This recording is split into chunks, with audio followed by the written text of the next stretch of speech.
Il existe une petite bouteille brune dans presque toutes les armoires à pharmacie du monde. La plupart des gens l'utilisent 1 ou 2 fois par an, généralement pour une éraflure au genou ou une coupure tenace. Mais dans les jardins et les serres du monde entier, une révolution silencieuse se prépare depuis des décennies. Les cultivateurs expérimentés ont découvert que cette même bouteille à 1 $ peut faire quelque chose d'extraordinaire pour les plantes.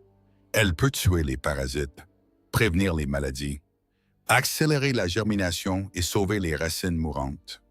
Le liquide en question est le peroxyde d'hydrogène, eau oxygénée, et voici pourquoi il mérite une place aux côtés de chaque plante de la maison. Le peroxyde d'hydrogène a pour formule chimique H2O2. La molécule est presque identique à celle de l'eau, à une différence près, un atome d'oxygène supplémentaire.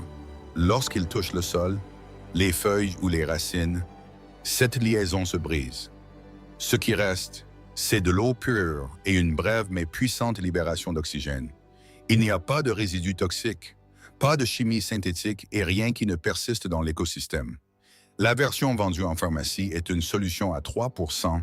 Cette concentration est assez douce pour la peau humaine, ce qui la rend sûre pour la plupart des applications végétales lorsqu'elle est correctement diluée. Des grades industriels plus élevés existent, mais ils brûleront les tissus et ne devraient jamais atteindre un jardin sans une manipulation experte. Peu de parasites frustrent autant les cultivateurs d'intérieur que les moucherons des terreaux. Les adultes pullulent autour des fenêtres et des abat-jours, mais les vrais dégâts se produisent sous terre. Leurs larves creusent dans le sol humide, se nourrissant des poils racinaires tendres et tuant parfois les semis en quelques jours. Une solution diluée d'une part de peroxyde d'hydrogène pour 4 parts d'eau résout le problème au contact. Lorsque le mélange s'infiltre dans le sol humide, il pétille de manière audible, libérant de l'oxygène et oxydant les larves et les œufs cachés dans la couche supérieure. Répétez le traitement chaque semaine jusqu'à ce que la population s'effondre. La plupart des infestations disparaissent en 2 ou 3 cycles sans nuire à la plante elle-même. L'excès d'arrosage tue plus de plantes d'intérieur que n'importe quel parasite au monde. Un sol saturé prive les racines d'oxygène, permettant aux bactéries anaérobies et aux champignons de coloniser la zone racinaire. Le résultat est la décomposition sombre et molle connue sous le nom de pourriture racinaire. Le peroxyde d'hydrogène inverse le processus en inondant le sol de l'élément que ces agents pathogènes ne peuvent tolérer. Les plantes affectées sont retirées du pot. Les racines pourries sont taillées et les racines restantes sont rincées dans un mélange à part égale de peroxyde et d'eau avant d'être rempotées dans un sol frais. À titre préventif, une cuillère à soupe mélangée à une tasse d'eau toutes les 2 semaines maintient la zone racinaire en bonne santé. Des recherches évaluées par des pairs ont montré que les trempages au peroxyde d'hydrogène peuvent considérablement améliorer les taux de germination. En particulier pour les graines à enveloppe dure, le peroxyde ramollit la coque de la graine, permettant à l'humidité de pénétrer, et stérilise simultanément tous les agents pathogènes accrochés à la surface. Un protocole courant utilise 30 ml de peroxyde à 3% par demi-litre d'eau. Les graines étant trempées pendant 15 à 30 minutes avant la plantation, les tomates, les poivrons, les concombres et de nombreuses légumineuses réagissent particulièrement bien. Le traitement réduit de plusieurs jours le temps de germination et produit des peuplements plus uniformes.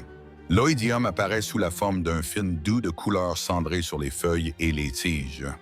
Le champignon bloque la photosynthèse et affaiblit toute la plante s'il n'est pas contrôlé.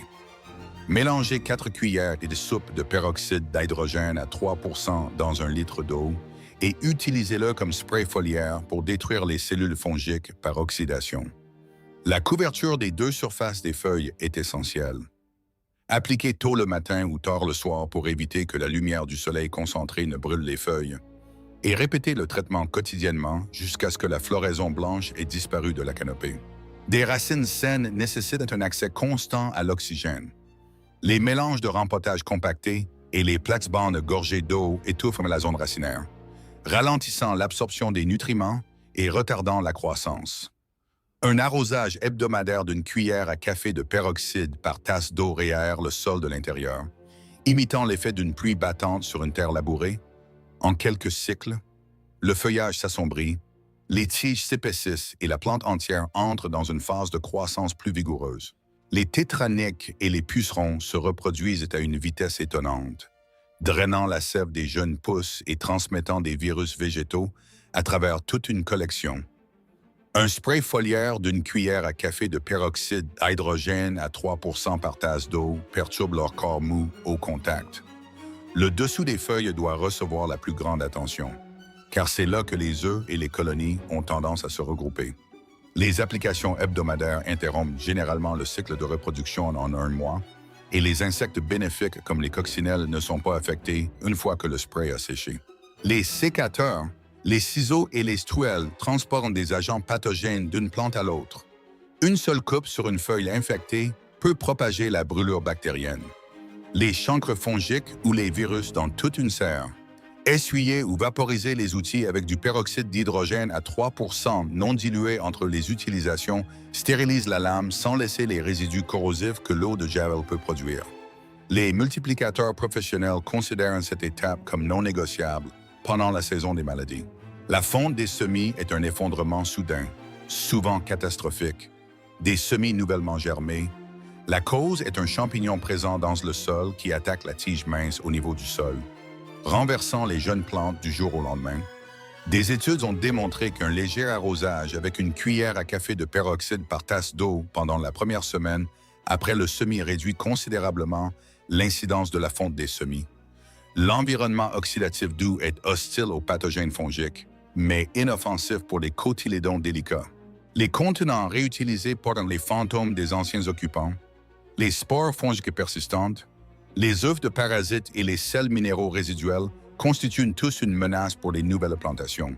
Faire tremper les pots pendant 20 à 30 minutes dans un mélange à part égale de peroxyde d'hydrogène et d'eau, suivi d'un rinçage complet, élimine ces menaces sans les conséquences néfastes de l'eau de Javel. Cette pratique est courante dans les pépinières et reste l'une des polices d'assurance les moins chères qu'un jardinier amateur puisse adopter. L'eau du robinet municipal est chlorée pour protéger la santé humaine, mais ces mêmes composés suppriment les microbes bénéfiques qui favorisent un sol sain. Une petite touche de peroxyde d'hydrogène ajouté à un arrosoir réagit avec le chlore et le neutralise en quelques minutes. Le résultat est une eau dont la chimie est plus proche de celle de la pluie, soutenant les bactéries, les champignons et les protozoaires qui recyclent les nutriments dans la zone racinaire. Les espèces sensibles comme les fougères, les lys de la paix et les orchidées réagissent particulièrement bien à ce petit ajustement. Quelques précautions méritent d'être notées. Seule la concentration standard de 3% doit être utilisée à proximité des plantes. Des grades plus élevés brûleront le feuillage et les racines sans une dilution importante. Un petit test de pulvérisation sur une seule feuille, observé pendant 48 heures, est prudent avant de traiter une collection entière, en particulier pour les espèces à feuilles minces. Et la modération est de mise. Une utilisation excessive tuera les mêmes microbes bénéfiques que la pratique est censée préserver. Les dilutions et fréquences recommandées existent pour une raison. Une bouteille peu coûteuse, 10 applications distinctes. Le peroxyde d'hydrogène reste l'un des outils les plus sous-estimés de l'horticulture moderne. Caché à la vue de tous sur les étagères de chaque pharmacie. Si cette histoire change votre regard sur cette simple bouteille dans votre armoire, n'oubliez pas de vous abonner et d'aimer la chaîne. Nous découvrons la science et l'histoire qui aident votre jardin à s'épanouir. Cultivons l'avenir ensemble. Le prochain trésor horticole sera bientôt révélé.